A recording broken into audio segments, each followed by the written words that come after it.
നമസ്കാരം. Media city news ടൈമിലേക്ക് സ്വാഗതം. വ്യാജ ആധാർ കാർഡിന് 3000 രൂപ.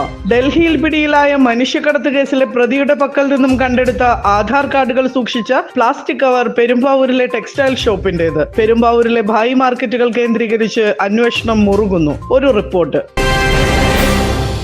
മനുഷ്യക്കടത്ത് കേസിലും പെരുമ്പാവൂർ നഗരത്തിന്റെ പേര്. ന്യൂഡൽഹിയിൽ പിടിക്കപ്പെട്ട മനുഷ്യക്കടത്ത് കേസിലെ പ്രതിയുടെ പക്കൽ നിന്നും കണ്ടെടുത്ത ആധാർ കാർഡുകൾ സൂക്ഷിച്ച പ്ലാസ്റ്റിക് കവർ പെരുമ്പാവൂരിലെ തുണിക്കടയുടേത്.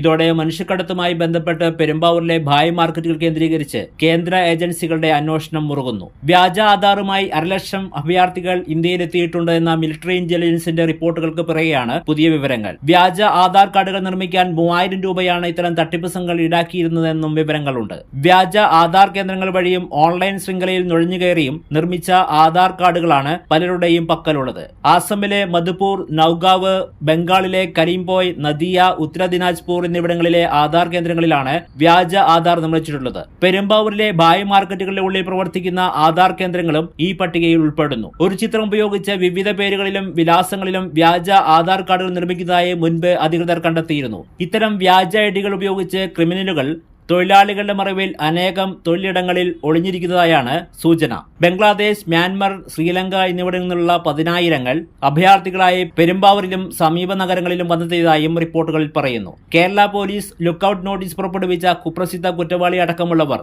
വ്യാജ ആധാറും വ്യാജ പാസ്പോർട്ടും നിർമ്മിച്ച് നേപ്പാൾ വഴി വിദേശത്തേക്ക് കടന്നതായും സൂചനയുണ്ട്. അധികൃതർ അന്വേഷണം ഊർജിതമാക്കിയതോടെ ബായ് ബസാറിലെ കടകൾ പലതും 2 ദിവസമായി തുറന്നിട്ടില്ല. മനുഷ്യക്കടത്ത് റാക്കറ്റിനെയും ലേബർ ഏജന്റുമാരെയും കേന്ദ്രീകരിച്ചാണ് നിലവിൽ അന്വേഷണം പുരോഗമിക്കുന്നത്. എന്തായാലും പെരുമ്പാവൂർ നഗരത്തിലെത്തുന്ന തൊഴിലാളികളുടെ മറവിൽ വൻതോതിൽ അക്രമികളും ഒളിഞ്ഞിരിക്കുന്നു എന്നതാണ് വാസ്തവം. News desk, media city, Perumbavoor.